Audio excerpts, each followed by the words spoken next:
तो यहाँ पे हमने यहाँ पे रूलिंग कर लिया। तो चलो हम पोस्टिंग कर लेते हैं अभी फटाफट। कैपिटल अकाउंट आपको दिया है समीर का, ठीक है। तो कैपिटल अकाउंट यहाँ पे ब्रॉट डाउन होगा बाय बैलेंस ब्रॉट डाउन, ठीक है। समीर के कॉलम में आएगा 1,50,000 जो अमाउंट आपको दिया हुआ है, ठीक है। उसके बाद है निशा का 1,62,000, तो यहाँ पे आएगा 1,62,000। उसके बाद नेक्स्ट है जनरल रिजर्व। या जनरल रिजर्व हमको डिस्ट्रीब्यूट करना पड़ेगा। टोटल अमाउंट है 42,000। अब ये 42,000 हम डिस्ट्रीब्यूट करेंगे जो भी तुम्हारा ओल्ड रेशियो होता 3:1। 3:1 में अगर हम डिवाइडेड करेंगे तो यहाँ पे देखो 48,000 है डिवाइडेड बाय 4, तो कितना आता है 12,000 इंटू 3, तो कितना आएगा इसको 36,000, और 12,000 इंटू 1 तो इसको आएगा 12,000। मतलब समीर को जाएगा 36,000 और निशा को जाएगा 12,000। यहाँ पे लिखेंगे बाय जनरल रिजर्व। क्या लिखेंगे? General reserve. उसके बाद नेक्स्ट है कि क्रेडिटर्स 90,000 रुपीज का है। तो चलो हम क्रेडिटर्स लिखेंगे। क्रेडिटर्स हमारा लायबिलिटी साइड में जाता है। सबसे पहले ऊपर कैपिटल के लिए जगह छोड़ देंगे, फिर लिखेंगे क्रेडिटर्स, ठीक है। ये क्रेडिटर जो है वो आपको दिया है 90,000, तो इस पे कोई एडजस्टमेंट वगैरह नहीं है, तो हम डायरेक्टली ऑर्डर में लिखेंगे 90,000 रुपीज, ठीक है। उसके बाद नेक्स्ट है स्टॉक। स्टॉक हमारी एसेट है, करंट एसेट, तो करंट एसेट में लिखेंगे यहाँ पे ऊपर थोड़ा फिक्स एसेट और गुडविल के लिए जगह छोड़नी, बाद में लिखना है आपको स्टॉक। अभी देखो ये स्टॉक के ऊपर हमारा एडजस्टमेंट है 90,000 रुपीज वैल्यू है उसका, तो इनर कॉलम में लिखेंगे। एक एडजस्टमेंट है तो इसके लिए हम एक लाइन छोड़ के फिर अंडरलाइन करेंगे, ठीक है। उसके बाद नेक्स्ट है फिक्चर्स। तो फिक्चर्स जो अमाउंट है आपका 60,000 रुपीज का, तो फिक्चर्स हमारी एसेट है, तो एसेट साइड में आएगा और उस पे भी आपका एडजस्टमेंट है, तो यहाँ पे 60,000 और एक एडजस्टमेंट है तो एक लाइन छोड़ के हम अंडरलाइन करेंगे, ठीक है। उसके बाद डेटर्स है 1,50,000 डेटर्स। तो डेटर्स हमारी करंट एसेट है, तो डेटर्स 1,50,000, ओके। और उस पे आरडीडी दिया था 15,000, बट हम आरडीडी अभी यहाँ पे नहीं लिखेंगे।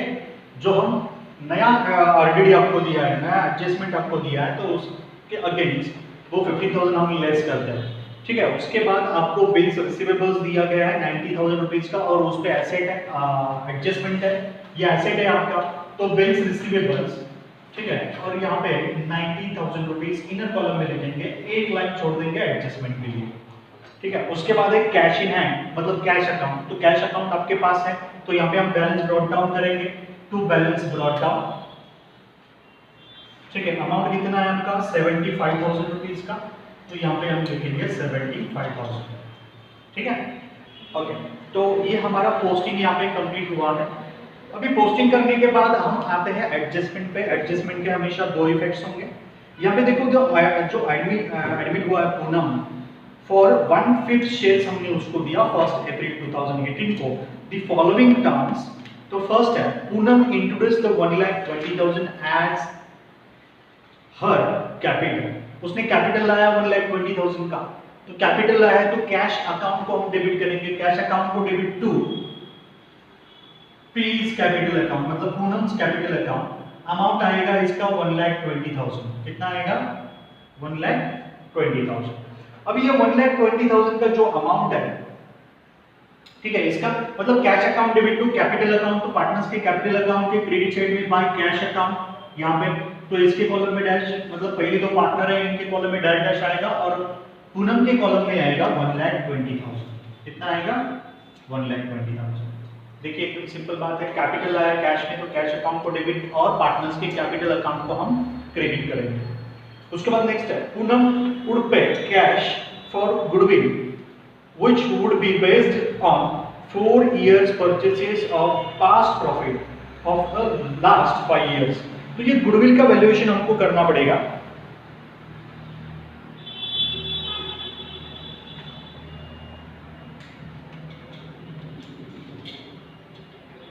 हाँ, तो चलो गुडविल का वैल्यूएशन हम कर लेते हैं अभी कि गुडविल का जितना भी हमारा total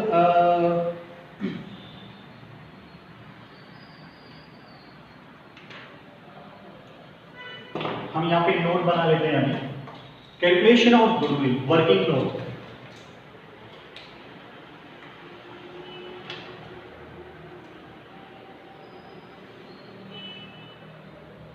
calculation of goodwill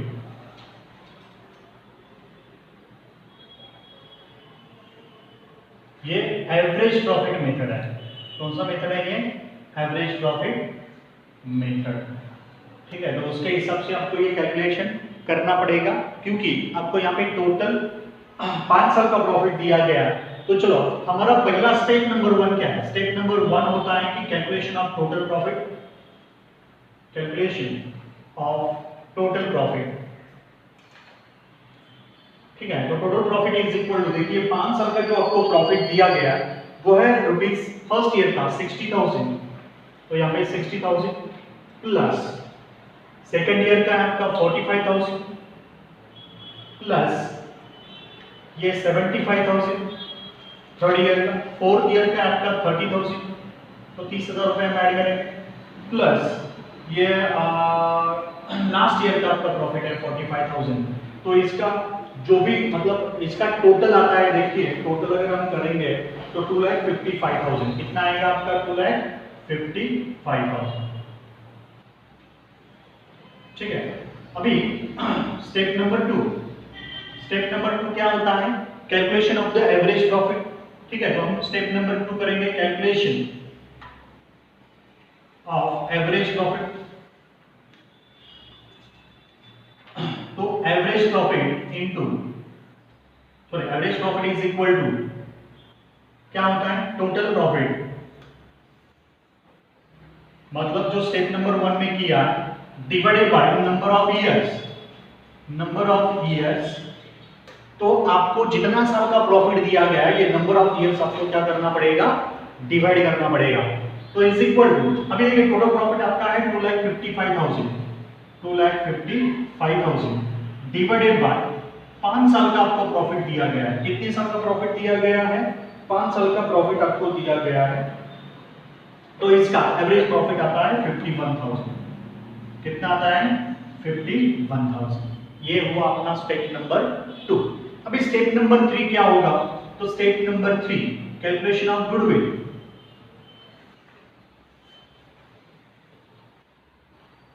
calculation of goodwill. अब ये गुडविल जो है, तो गुडविल इज इक्वल टू क्या फॉर्मूला है? Average profit. क्या फॉर्मूला है? Average profit into number of years purchases. तो इसको कितने साल लगे परचेस करने के लिए या फिर नंबर ऑफ ईयर परचेसेस बनाने के लिए, तो आपको वो क्वेश्चन में दिया जाता है। तो ये ऑलरेडी हमको क्वेश्चन में दिया गया 4 इयर्स। तो ये 51,000 रुपीज जो है उसको हम मल्टीप्लाई करेंगे 4 ईयर्स से। तो देखिए 4 1 जा 4, 2,04,000 रुपीज का अमाउंट आ रहा है। कितना आ रहा है?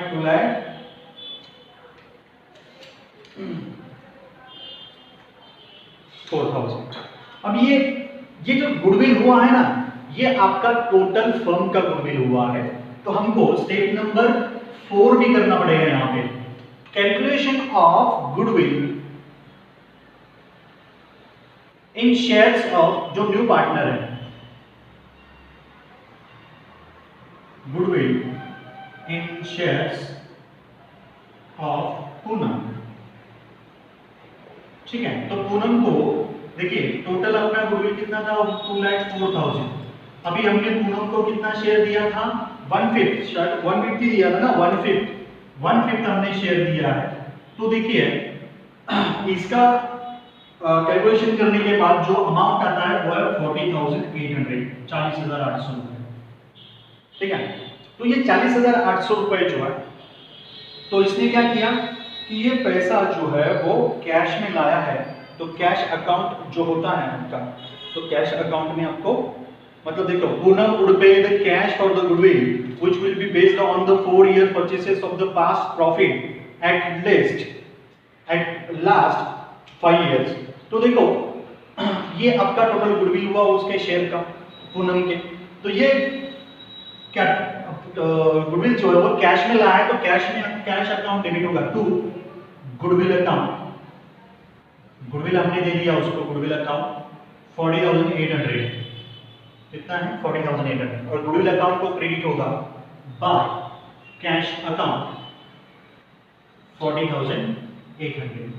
अब देखिए ये जो गुडविल होता है हमको क्या करना पड़ेगा, ओल्ड पार्टनर्स को डिस्ट्रीब्यूट करना पड़ेगा। क्या करना पड़ेगा, ओल्ड पार्टनर्स को डिस्ट्रीब्यूट करना पड़ेगा in that sacrifice ratio.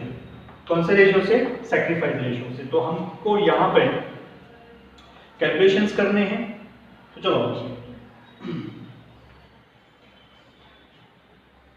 New ratio दिया गया है आपको, नहीं दिया गया है तो कैलकुलेशन ऑफ न्यू रेशियो करना पड़ेगा आपको। सबसे पहले working note number 2, calculation of new ratio. ठीक है, तो new ratio is equal to, क्या फॉर्मूला है, old ratio into remaining balance of shares.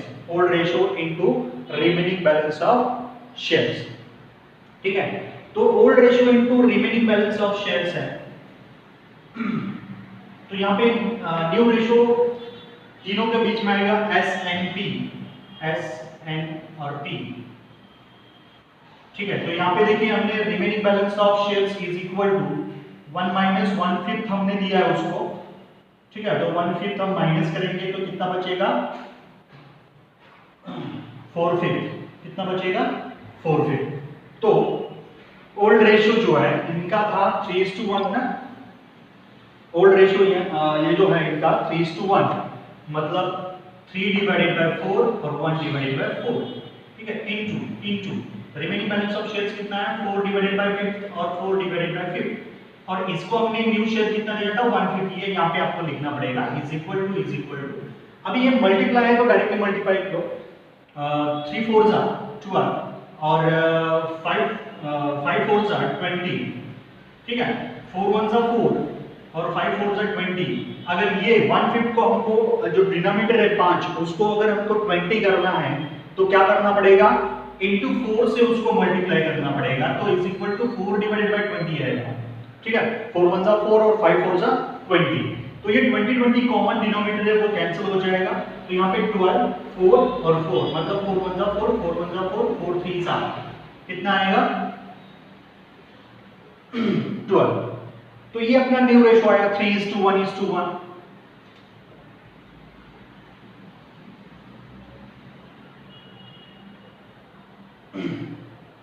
तो अभी हम सैक्रिफाइस रेशियो कैलकुलेट करेंगे।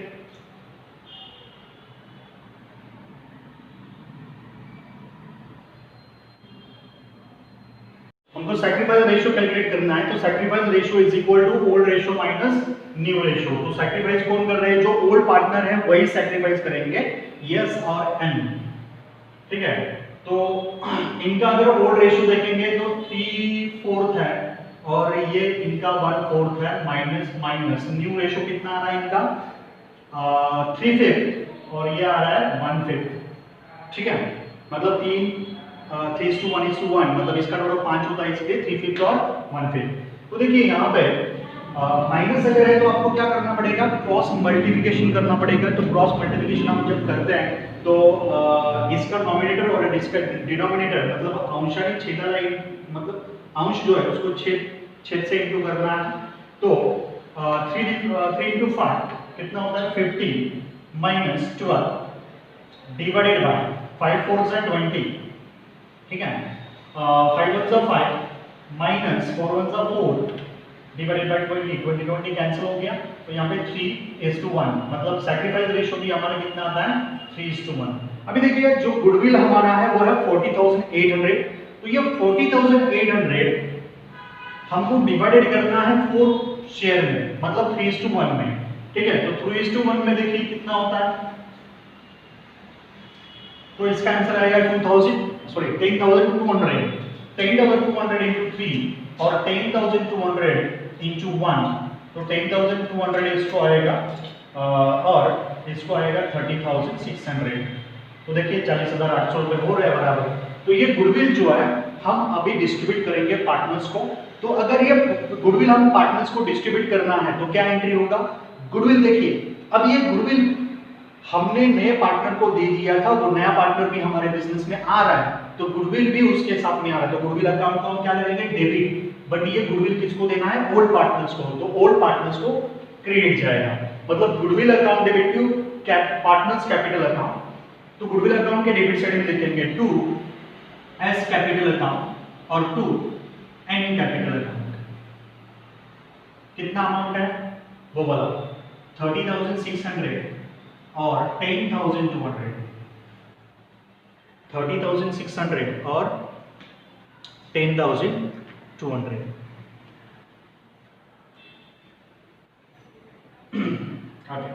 अभी ये गुडविल अकाउंट का हो गया। अभी यहाँ पे क्रेडिट में एंट्री करना है हमको, दूसरा इफेक्ट करना है बाय गुडविल अकाउंट, ठीक है। तो एस के कॉलम में आएगा 30,600, 30,600 रुपए, और ये इसका है 10,200, ठीक है, और यहाँ पे आएगा डैश, ठीक है। उसके बाद अभी विड्रॉ का कुछ एंट्री बोला है, तो उन्होंने विड्रॉ किया है क्या? ओके, कुछ अगर विड्रॉ किया है तो उसका एंट्री होगा, बट यहाँ पे एडजस्टमेंट में आपको विड्रॉ नहीं किया है, ठीक है। उसके बाद आपको दिया है next adjustment, asset were revalued as under fixtures at 45,000। तो फिक्चर्स देखिए यहाँ पे 45,000, जो पहले 60,000 था, बैलेंस कितना रह गया उसका? 45,000। मतलब देखिए यहाँ पे 15,000 से वो डेप्रिसिएट हो रहा है, तो यहाँ पे लेस डेप्रिसिएशन, 50,000 से लेस 60,000 में से 15,000 गया, तो बैलेंस बचेगा आपका 45,000। तो ये डेप्रिसिएशन जो है ये हमारा लॉस है, तो रिवैल्यूएशन अकाउंट को डेबिट करेगा to fixtures,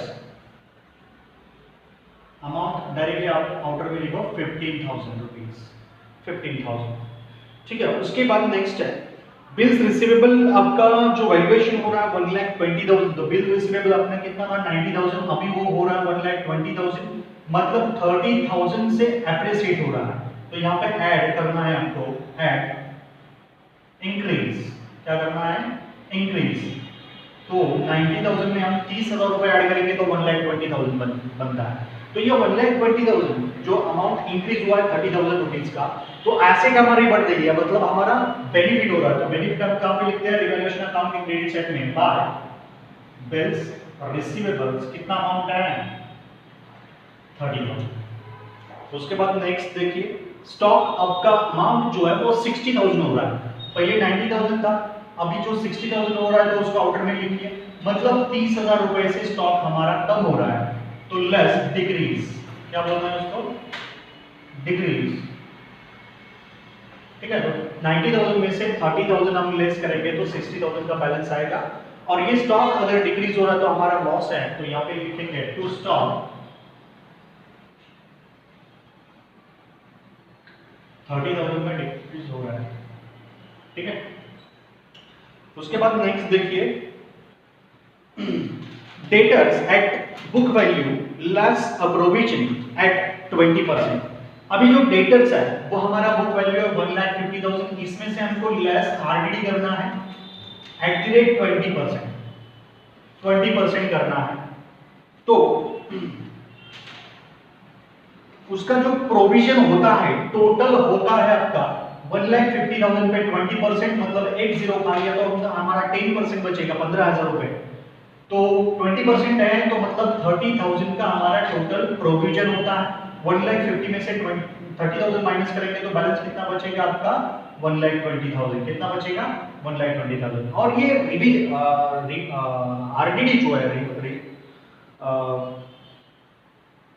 reserve for doubtful debts, तो ये आपका पहले जो ओल्ड बैलेंस शीट आपको जो दी गई थी उसमें आपको ऑलरेडी 15,000 रुपीस का था पहले, मतलब पहले का ऑलरेडी प्रोविजन हमारा 15,000 का हो चुका है। तो इसमें से अगर हम 30,000 में से अगर 50,000 लेस करेंगे तो बैलेंस होगा 15,000 का हमको यहाँ पे उसका प्रोविजन करना पड़ेगा। आरडीडी अमाउंट है 15,000। अभी ये कैसा आया? जो हमारा अभी न्यू आरडीडी का प्रोविजन 30,000 का हुआ है, उसमें से ओल्ड हमको बैलेंस शीट में दिया गया है 15,000, तो नया वाला प्रोविजन जो है वो है 15,000 रुपीज का। तो ये एडजस्टमेंट हमारा हो चुका है। उसके बाद नेक्स्ट और लास्ट एडजस्टमेंट है ये bills payable of rupees 15,000 have been omitted from the books. मतलब बिल्स पेबल हमारे बुक में था बट हमने निकाल दिया था, तो फिर हम ऐड करना पड़ेगा। अब ये बिल्स पेबल ऐड होगा तो लायबिलिटी साइड में जाएगा। कहां पे जाएगा? बिल्स पेबल्स लायबिलिटी साइड में होता है। अमाउंट है इसका 15,000 रुपीज, 15,000 रुपए। और ये बिल्स पेबल जब हमारी लायबिलिटी इंक्रीज हो रही है मतलब हमारा ये लॉस है, तो रिवैल्यूएशन अकाउंट को हम डेबिट करेंगे टू बिल्स पेबल्स 15,000 रुपए। ठीक है, ये बिल्स पेबल हमने रिकॉर्ड नहीं किए थे तो अब हम रिकॉर्ड कर लेंगे उसको। ठीक है, तो ये हमारे एडजस्टमेंट यहाँ पे कंप्लीट होती है। तो हम अभी अकाउंट्स यहाँ पे क्लोज करेंगे। ठीक है, तो चलो रिवैल्यूएशन अकाउंट हम पहले क्लोज करेंगे यहाँ पे। हाँ, यहाँ पे डेबिट बैलेंस ज्यादा है कि क्रेडिट बैलेंस? यहाँ पे डेबिट बैलेंस ज्यादा है। कितना आता है वो? 75,000 रुपीज। कितना आता है? 75, क्योंकि 30,000 और ये 30,000 60, 70 और 75,000, तो यहाँ पे 75,000 रुपीज का टोटल हुआ। उसमें से ये 30,000 लेस करेंगे तो हमारा लॉस बचता है by loss transfer to partners capital account. तो टोटल आता है इसका हमारा लॉस है 45,000 रुपीज का। कितने का लॉस आ रहा है? 45,000 रुपीज। तो ये 45,000 रुपीज जो है हमको डिस्ट्रीब्यूट करना पड़ेगा पार्टनर्स एस और एन में। ठीक है, मतलब वो होल पार्टनर एस और एन। तो इनका रेशो हमको दिया गया है 3:1। ठीक है, तो इसको अगर हम डिस्ट्रीब्यूट करेंगे तो हमारा जो भी डिस्ट्रीब्यूशन अमाउंट आता है वो है 33,750 और इसका आता है 11,250। ठीक है, तो ये लॉस जो है यहाँ पे रिवैल्यूएशन अकाउंट में क्रेडिट में जाता है, तो पार्टनर्स के डेबिट साइड में आएगा टू रिवैल्यूएशन। कितना है? 33,750 और इसका है 11,250 यहाँ पे डैश।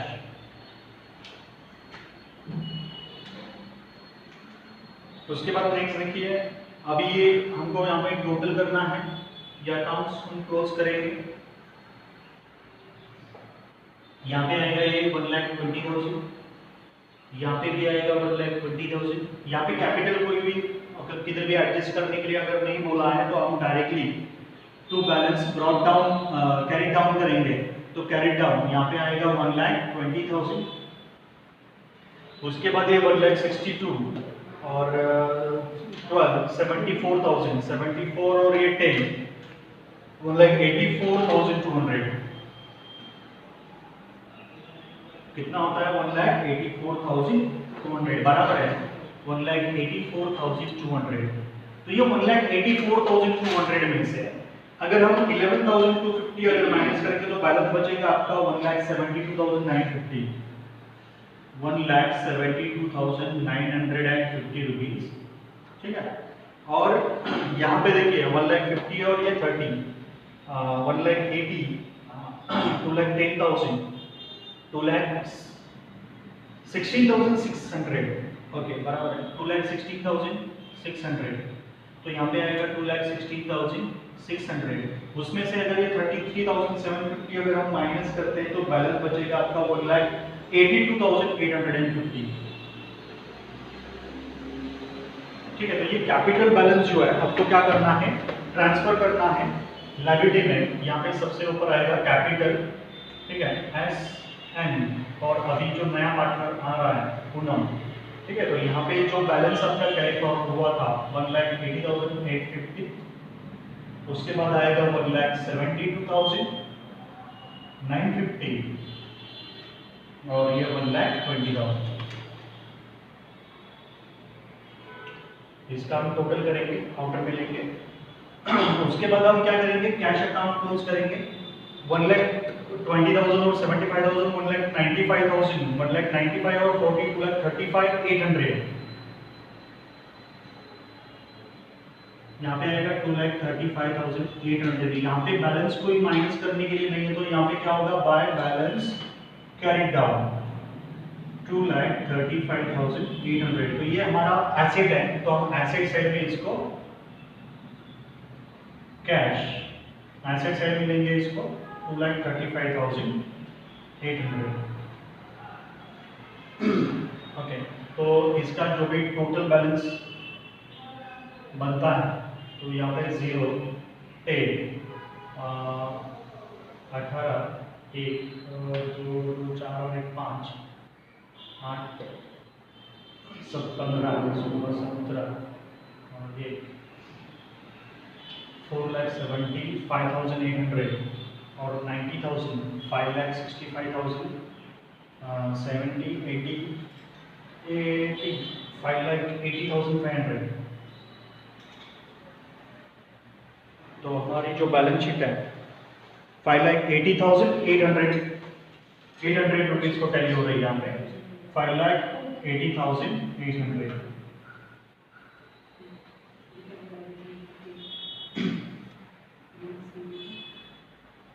चलो